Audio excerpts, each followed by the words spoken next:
Graça e paz.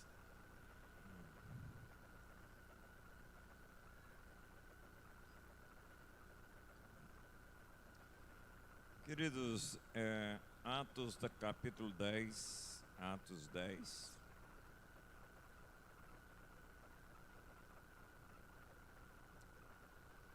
Versículo 1 e 2 e o capítulo 11, 13 e 14.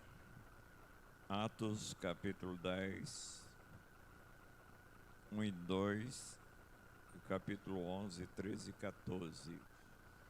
Vocês vão se cansar de estarem sentados, então fiquem em pé.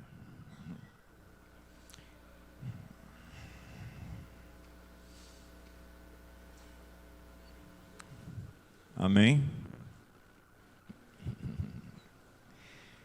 Morava em Cesareia um homem de nome Cornélio, centurião da corte chamada italiana, piedoso e temente a Deus com toda a sua casa, e fazia muitas esmolas ao povo e de contínuo orava a Deus. Capítulo 11, 13 e 14. Capítulo 11, 13 e 14. E ele nos contou como vira o anjo em pé em sua casa e que lhe dissera: envia a Jope e manda chamar Simão, por sobrenome Pedro, o qual te dirá palavras mediante as quais serás salvo, tu e toda a tua casa.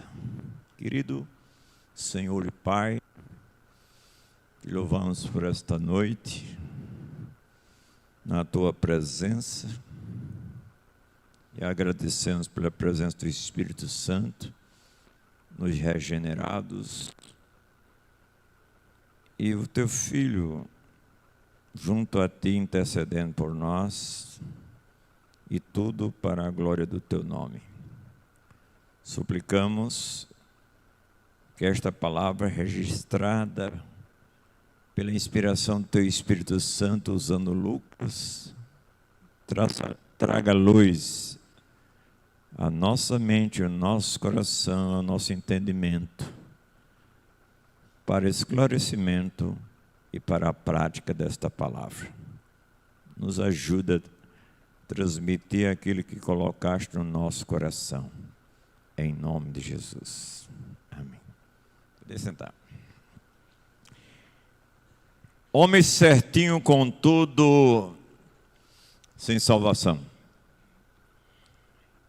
Nestes quase 50 anos de vida cristã, e por consequência não poderia ser diferente, a prática de evangelismo pessoal, eu vi muitas pessoas com uma ilusão extremamente perigosa.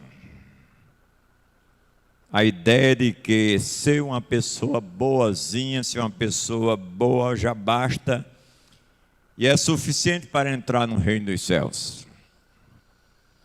Há verdadeiramente pessoas honestas, religiosas, caridosas, disciplinadas, respeitadas até. Assim era minha mãe, minha família, tinha religiões até, mas, amados, ainda perdidas diante de Deus.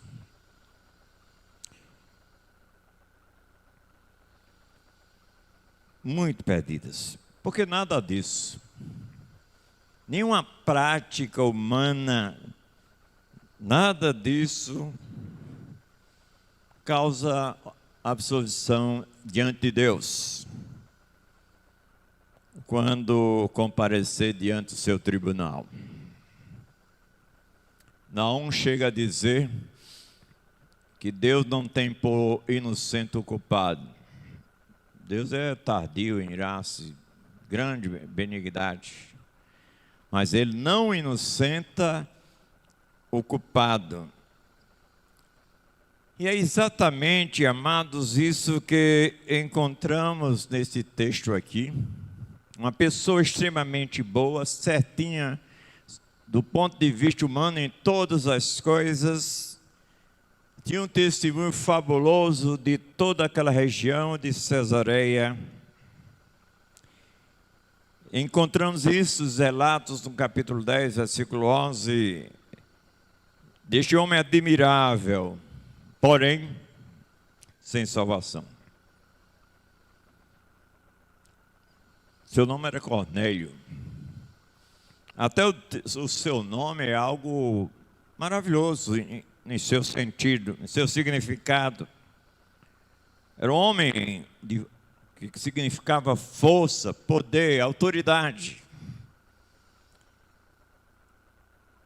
Ele comandava uma centúria, que literalmente poderíamos dizer um comandante de 100 homens, mas normalmente a centúria romana tinha cerca de 80 homens. Mas ele não era salvo. Ele não era criminoso. Não era uma pessoa idólatra, vulgar. Não era um perseguidor da igreja. Pelo contrário, humanamente este homem era fabuloso, como disse já, do ponto de vista humano. Humanamente era o tipo de homem ideal. Dava para qualquer presbítero na igreja. Dado as qualidades deste homem, não era um homem mau, mas Deus envia manda um anjo para chamar um outro homem para dizer algo espantoso. Deus envia um anjo à casa de Cornélio para que Cornélio chame outro homem chamado Pedro para dizer as palavras que ele seria salvo. Em Atos 11, 14 nos mostra isso. Mas por quê? Um homem que orava, um homem que era temente a Deus, depois vamos falar sobre isso, piedoso, de contínuo, orava muito, dava esmolas, era bem visto a toda a região, mas não era salvo. Precisava ouvir as palavras que ele deveria salvo. Meus queridos, qualquer vida pautada em si mesmo, ou uma vida que alija, tira Jesus Cristo da centralidade da vida, é uma vida perdida. É uma vida rejeitada por Deus, no fim de tudo. Agora não.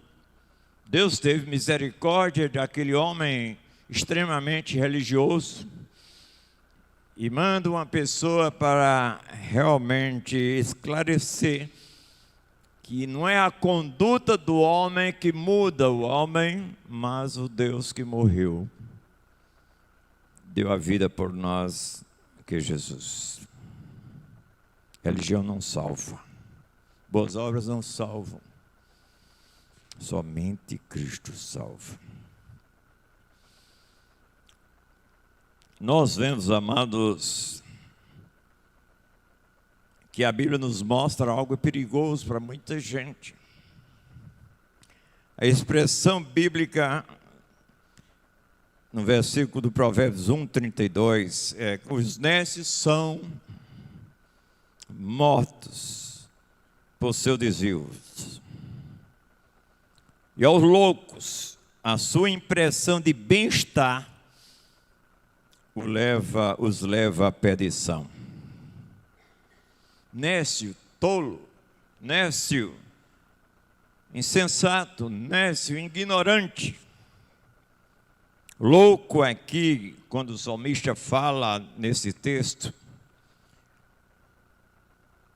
é exatamente aquele que se acha autossuficiente, arrogantemente, confia tanto na sua própria autoconfiança e no seu estilo de vida que acaba ignorando os princípios vitais para a vida dele, que é em Deus. Esse homem certinho. Vamos ver primeiro isso. Atos 1:2, já lido. Piedoso, temente a Deus. A palavra descreve Cornélio assim: piedoso, temente a Deus com toda a sua casa, e que fazia muitas mesmo, esmolas, e todos os dias ao povo, e de contínuo orava a Deus. Que descrição extraordinária. Piedoso. O homem era um piedoso. Quer dizer, ele tinha uma devoção e uma reverência a Deus, exercendo compaixão e misericórdia com o próximo. Isso é o que quer dizer piedoso. Ele tinha um respeito profundo a Deus e exercia compaixão no dia a dia para com as pessoas que precisavam, as pessoas, e era uma misericórdia que ele exercia ativa, não é passiva. Ah, que coitadinho, não. Ele exercia. Aí mostra que esse homem também era temente a Deus. Era extraordinário. Esse aqui não é temor paralisante, não a fobia. Esse temer a Deus, gente, era um respeito profundo que esse homem tinha, reconhecendo a grandeza, a santidade, a justiça de Deus, que leva a uma vida com qualidade. Este homem era um homem de oração. No texto sagrado, esse homem de oração contínua, é uma vida de continuidade. Muitos crentes não usam esse hábito extraordinário, maravilhoso de oração. Mas esse homem tinha uma vida contínua de oração, regular e disciplinada. Não negligenciava nunca, mesmo sem vontade. Ele tem como uma disciplina na sua alma, na sua vida, o orar. Este homem era generoso extraordinariamente. A generosidade na Bíblia é um reflexo do caráter de Deus, indo além dos bens materiais. Era um estilo de vida de Cornélio, motivada pelo amor e praticada pela alegria, porque ele sabia que tudo vem de Deus. Esse homem era um bom pai de família, como diz a Bíblia aí. Era um homem respeitado, moralmente correto. Isto é, ele amava a Deus acima de tudo e amava o próximo como a si mesmo. Mas como é que este homem, com estas qualidades, estava condenado? Hoje, nós diríamos, como eu vi muito essa expressão quando eu pratico, e eu saindo, quando pratico o evangelismo pessoal, quando uma pessoa se refere a outra, diz: se esse homem, se esta mulher não estiver salvo, ninguém estará. Mas a verdade é que este homem não estava salvo.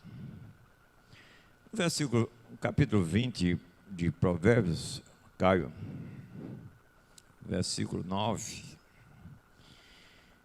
Gostaria que vocês lessem aí. Olha que espantoso.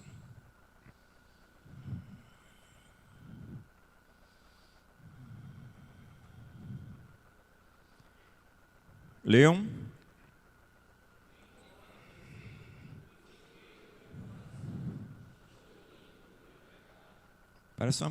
Parece uma pergunta, né?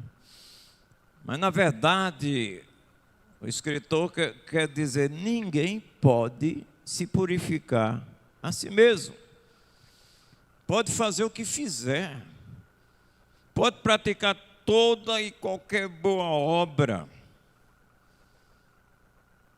Porque sem derramamento de sangue não há remissão de pecado. Nós vamos ver depois aí. Aqui está uma doutrina extremamente bíblica que confronta o coração do homem. O homem natural, gente, acredita que se minhas qualidades superam os meus defeitos, Deus me aceitará. Mas a Bíblia destrói essa esperança humana. A expressão bíblica de Isaías 64:6 é que as nossas obras de justiça como trapo de imundícia. O salmista, no Salmo 143, versículo 2, tem uma expressão extraordinária que diz: não entre em juízo com teu servo. É como dizer: Senhor, não entre em juízo com teu servo, porque à tua vista, aos teus olhos, não se justificará nenhum homem, nenhum vivente. Não há como diante de ti alguém argumentar que é bonzinho. Ninguém é perfeito e o suficiente para passar pelo juízo de Deus sem condenação. Por seus próprios méritos, o homem não se chega a Deus. O problema do homem é sério, gente. Não é apenas de comportamento. A natureza está corrompida. O salmista, no Salmo 51, versículo 5, ele diz: nasci em iniquidade e em pecado me concebeu a minha mãe. O pecado não é apenas algo que você faz. O pecado não é algo que você comete, que você pensa. O pecado é aquilo que você é. Basta viver para estar pecando, porque o homem nasceu pecador. Ele não é pecador porque peca, ele peca porque já é pecador. O pecado não é uma condição de quando erra, é uma condição inerente nele,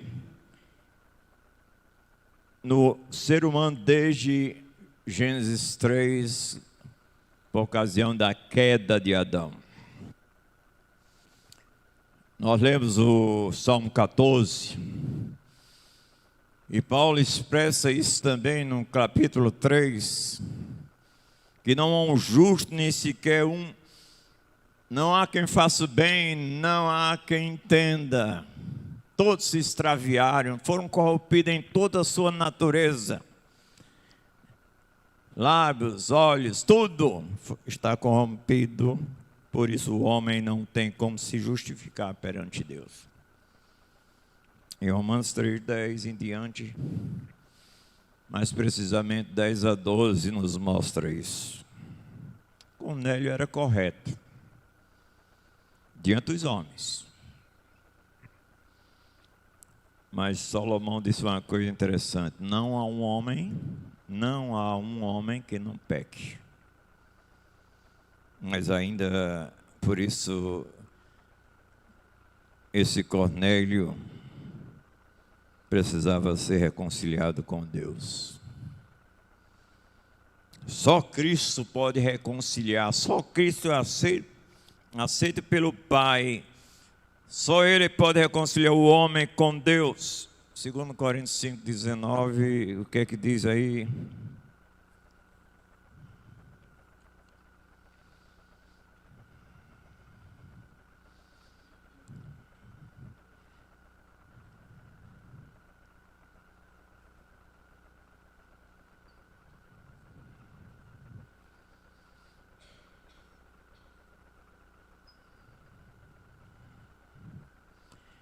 A saber que Deus estava em quem?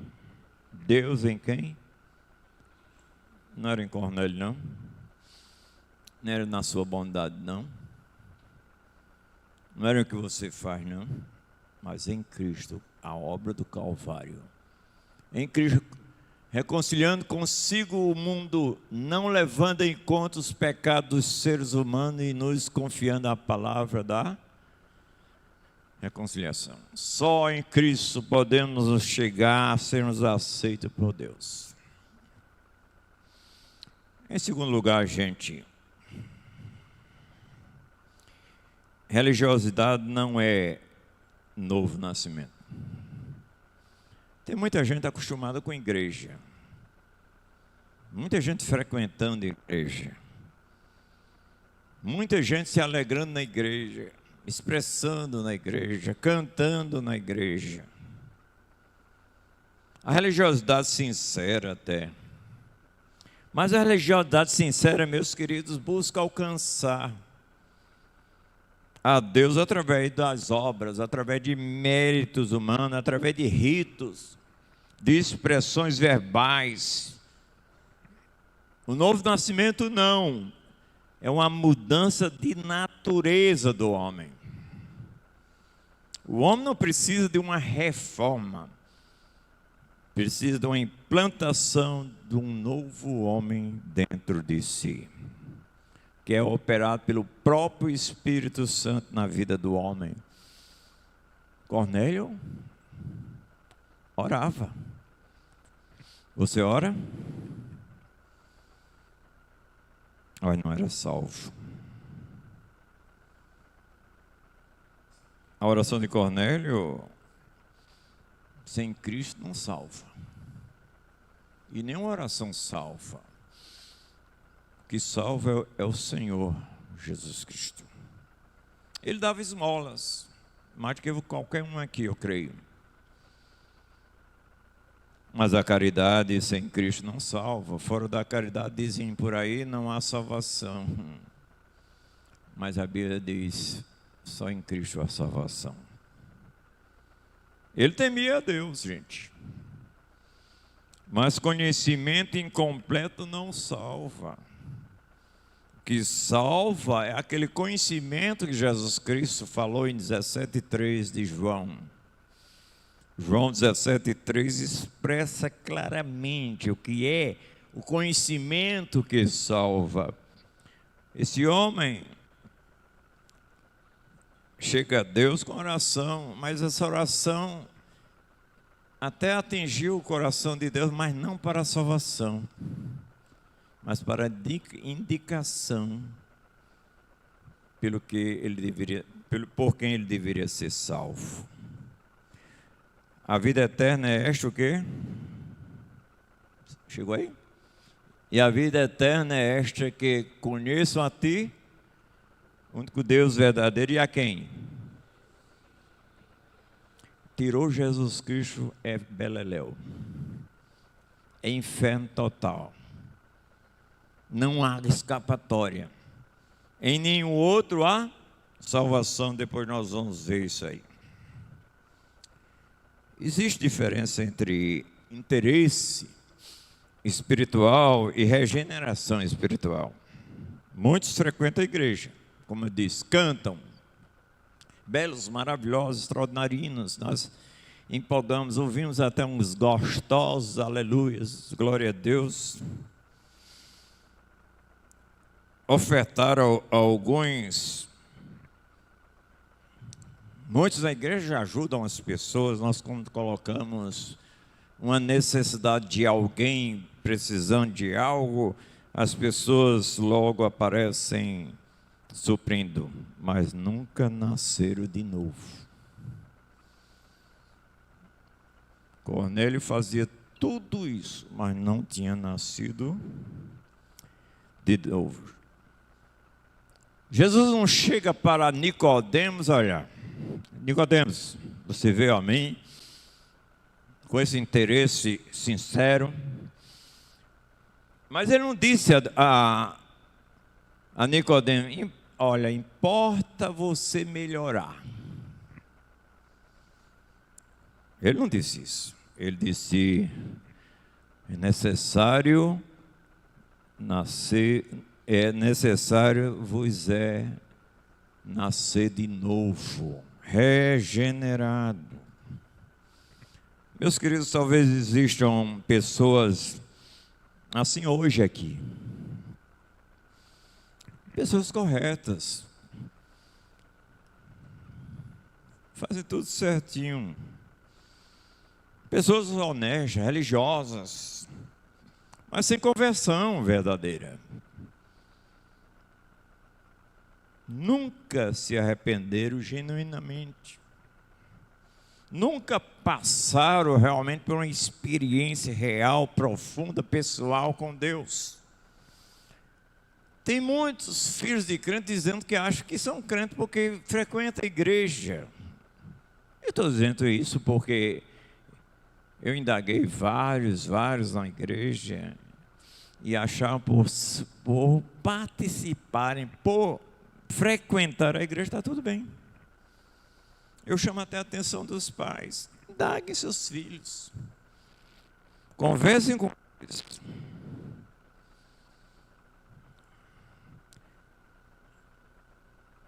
Seu fundamento,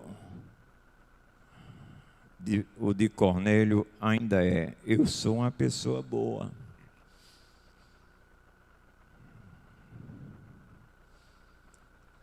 Mas Deus diz, mas ninguém será salvo por ser certinho. A religiosidade tenta reformar até o velho homem, enquanto o novo nascimento substitui por uma nova natureza, segundo Deus. Tem que ser nascido de Deus. Tem maravilhosas cabeleireiras aqui, né? As pessoas, deixa eu reforçar, não vai entender diferente. Entra uma bruxa, sai uma Cinderela. Cabelo todo desalinhado, sai uma bênção. Mas não muda o coração. Em terceiro lugar, gente, Deus mostra que Cornélio ainda precisava do Evangelho. Se Cornélio já estivesse salvo pelas obras que ele estava praticando, Deus não teria enviado Pedro. Eu digo mais, Deus não tinha enviado o seu único filho para morrer pelos nossos pecados. Mas veja a providência divina. Na verdade, Jesus não precisava ter morrido se aceitasse pessoas como Cornélio para a salvação. Mas olha o que Deus providenciou. O Senhor aqui dá uma visão a Cornélio. Dá outra visão a Pedro. Começa a mover circunstâncias. Quebra preconceitos judaicos. Pedro ainda durão, eu não vou não. Os gentios não merecem. Na verdade, na igreja primitiva ainda tinha essa barreira que gentio não tinha salvação, não mereciam salvação, não estava dentro do plano de Deus. Mas que Deus fez isso tudo, dá uma visão a Cornélio, dá uma visão a Pedro, move circunstância, quebra preconceitos judaicos, para quê, gente? Para levar o evangelho a um homem moralmente correto, porém a caminho do inferno. Isso é impressionante.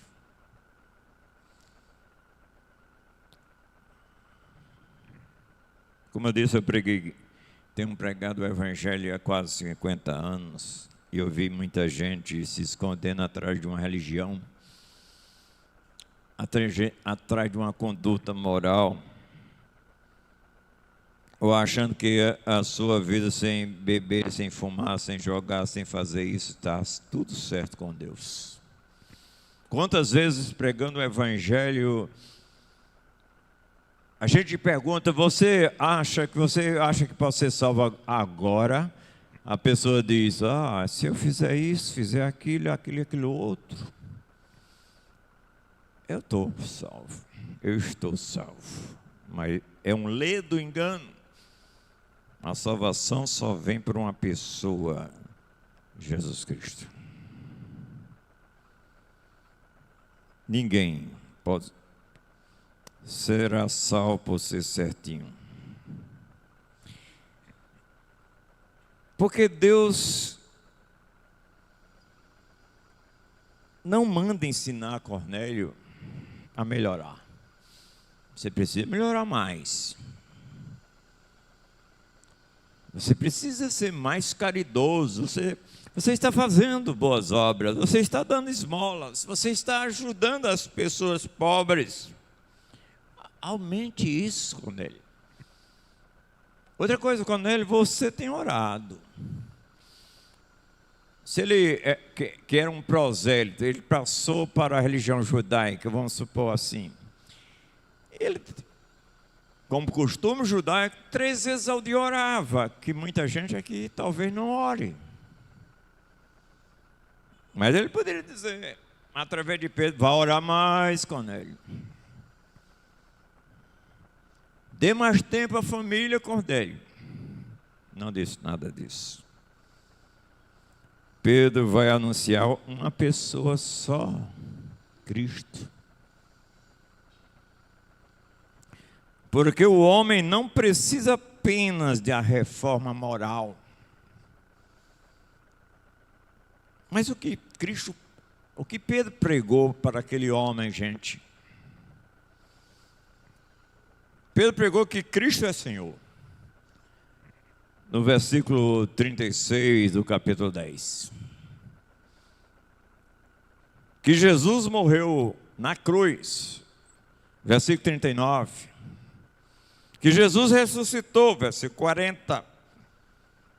Que Jesus é juiz de todo, foi constituído juiz de vivos e mortos. Disse, Cornélio, vamos chegar para outro ponto nisso aí.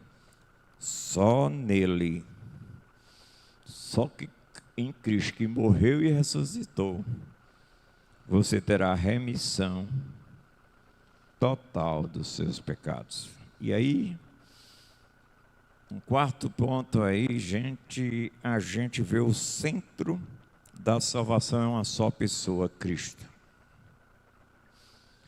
No 43, coloca aí, Pedro chega ao coração da mensagem dele, de Cristo. Todas os profetas dão testemunho de que, por meio do seu nome, todo que nele crê, recebe remissão de pecados. Não foi nenhuma conduta de Cornélio que trouxe o perdão, mas a conduta única que é aceita por Deus, a obra do Calvário. A salvação, gente, é exclusivamente pela fé em Cristo. Atos 4:12, coloca aí por favor. Em nenhum outro há salvação. Nenhum outro nome foi dado dentre os homens pelo qual devamos ser salvos. Quem? Se você for para o versículo 11, vê que é Jesus. É sola fide, somente a fé. Solos Christus, somente Cristo. Cornélio precisava entender: suas esmolas não removiam pecados, suas orações não justificavam a sua alma. Somente o sangue de Jesus Cristo, o Filho de Deus, nos purifica de todo o quê? Pecado, e que nos reconcilia com Deus.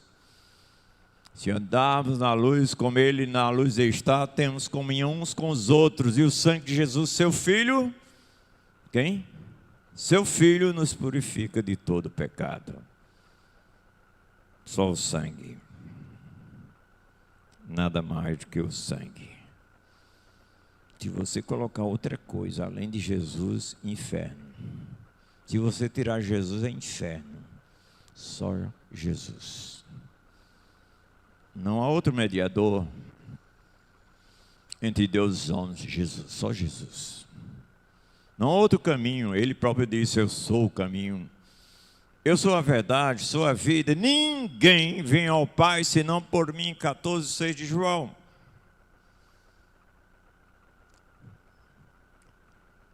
Em quinto lugar, gente, o Espírito Santo desce sobre eles. 44 a 48, nós vamos ler. 10, 44, 48. Enquanto Pedro pregava, ainda estava pregando, o Espírito Santo caiu sobre os ouvintes, sobre Cornélio, a sua casa e aqueles que estavam com ele. Isso revela algo extraordinário, glorioso, transcendental, maravilhoso.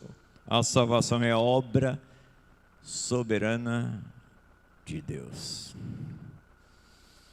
Estava ouvindo o Espírito Santo, como diz que sopra onde quer, vai para onde quer. Nós não sabemos de onde vem, para onde vai, porque Ele é livre, o Espírito Santo. E penetra profundamente na vida do homem carnal, desgraçado, condenado ao inferno, e restaura pelo poder de Deus.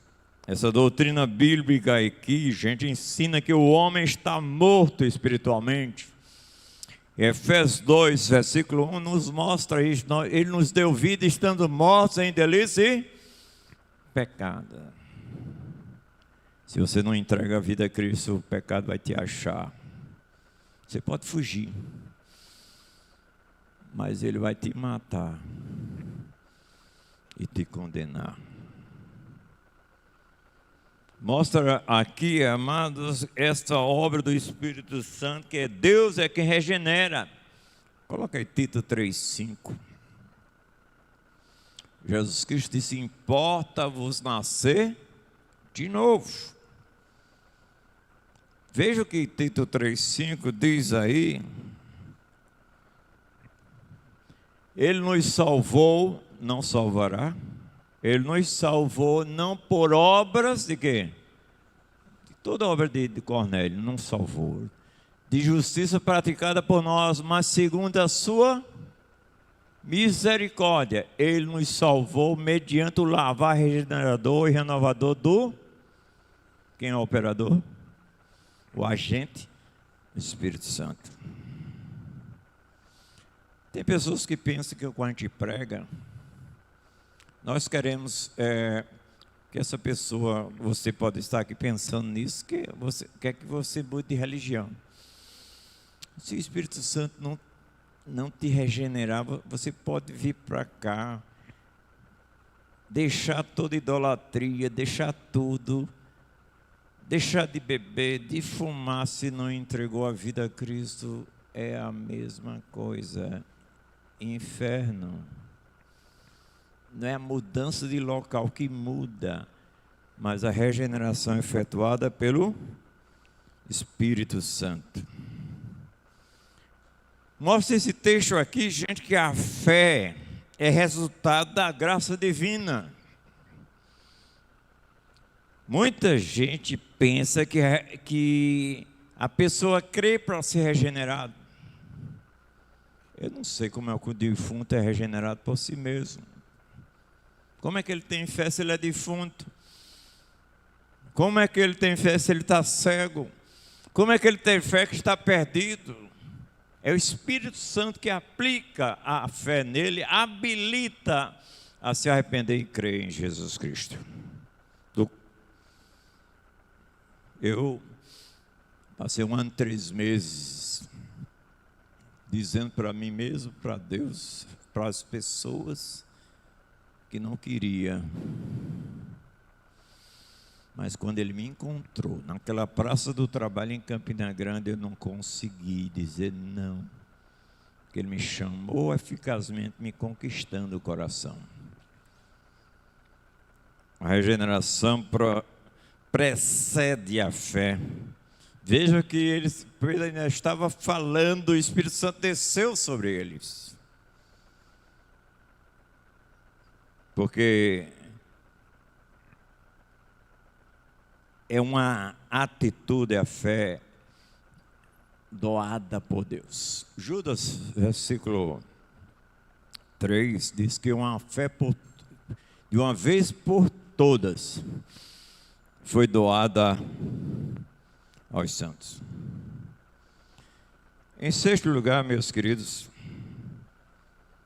a gente vê aí o escândalo da graça. Os judeus tinham dificuldades em aceitar os gentios. Pedro estava desse jeito.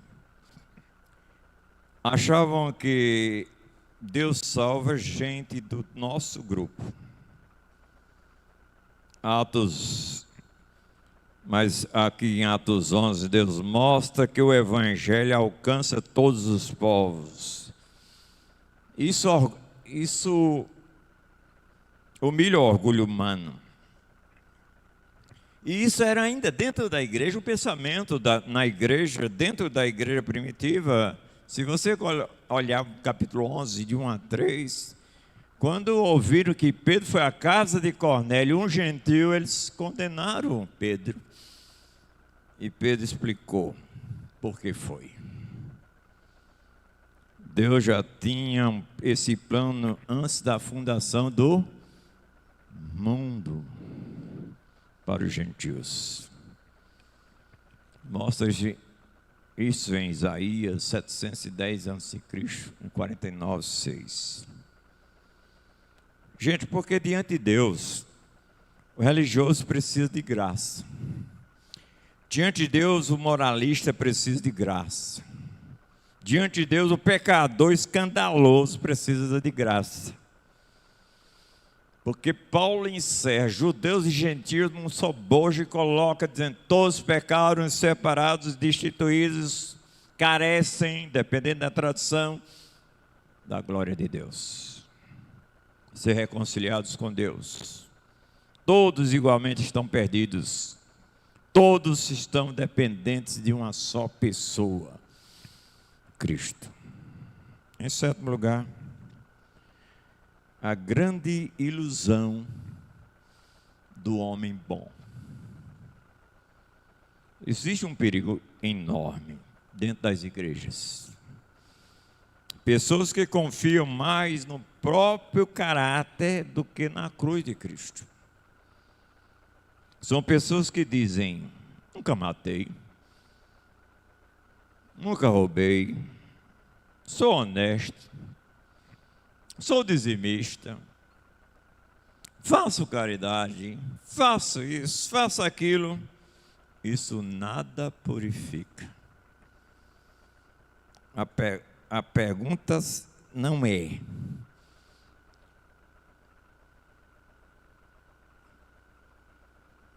você é melhor que os outros? Não há disputa. A pergunta certa, gente, ou as perguntas certas: você já nasceu de novo? Você já foi lavado pelo sangue de Jesus Cristo? Você confia tão única, exclusivamente em Jesus? Se deu não nessas perguntas, você está indo para o inferno, porque o inferno terá pessoas religiosas, boazinhas, não só criminosos. Se você der uma olhadinha, coloca aí, para a gente ver a lista aí, Apocalipse 21:8. Estamos já encerrando. Vamos ler a lista aí. Vou tirar do foco ali, mas covardes, aqueles que não assumem que são de Cristo, medrosos. Deus não deu um espírito de covardia, mas de amor, poder, amor e ponderação. Quem mais? Vocês estão aqui ainda? Vamos lá. Incrédulos, abomináveis, assassinos, os imorais, os feiticeiros, aos idólatras e a todos o quê? Cuidado. O pai da mentira é quem? Satanás. Onde é a parte deles? A parte que ele será no lago que está queimando com fogo e enxofre. A saber, a segunda morte, o banimento eterno da presença de Deus, que não tem mais jeito. Morreu, acabou. Então, é uma ilusão do homem bom achar que tem algum mérito diante de Deus. O Evangelho, em oitavo lugar, o Evangelho para o homem certinho. O Evangelho não é apenas para drogados, como a gente viu, a lista aí, criminosos, prostitutas.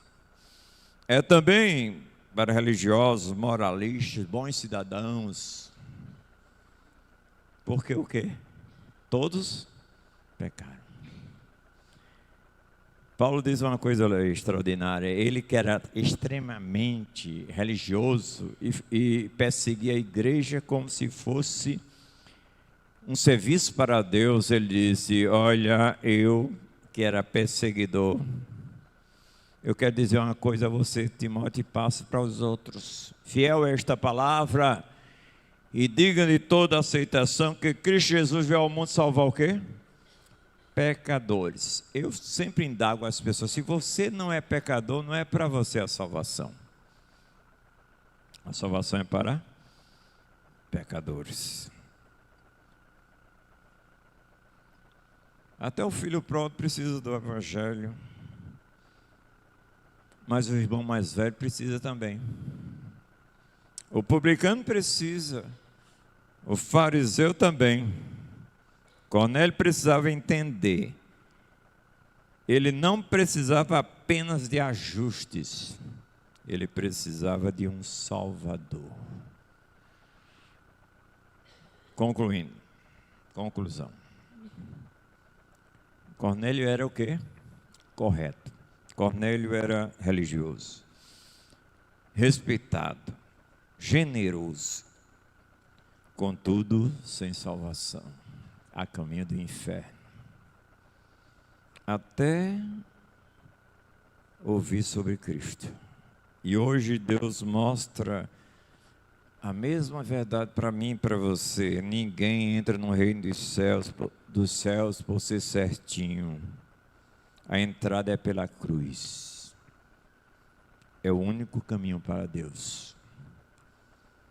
Você já conhece tanto o Evangelho, já ouviu tanto o Evangelho, mas caminha como de Judas para o fogo.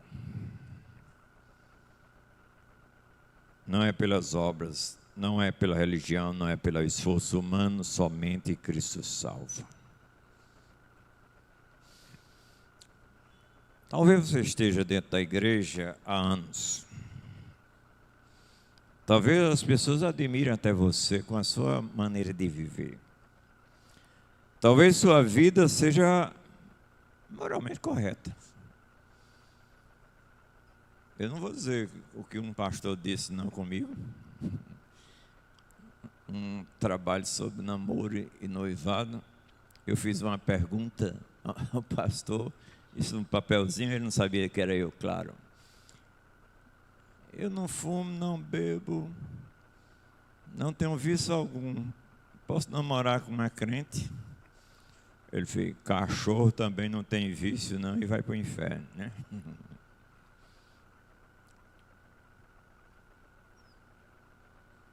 Nada que você faça ou que não faça vai conquistar Deus.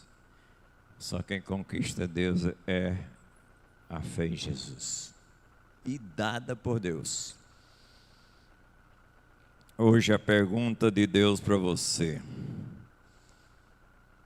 você já confiou no meu filho verdadeiramente? Portanto, filhos, não confie na bondade, na sua religião, na sua tradição, no seu nome de membro.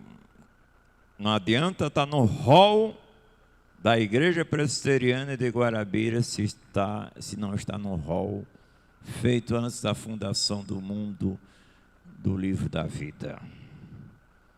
Corra para Cristo. Arrependa-se. Creia no Evangelho. Boas novas de salvação em Cristo Jesus. Porque existe um homem certinho indo para o inferno. E pode ter certeza, um homem pecador, arrependido, entrando no céu, pela graça de Deus. Como diz 10:43, todo que nele crê, recebe a remissão, perdão, o esquecimento total dos pecados. Amém.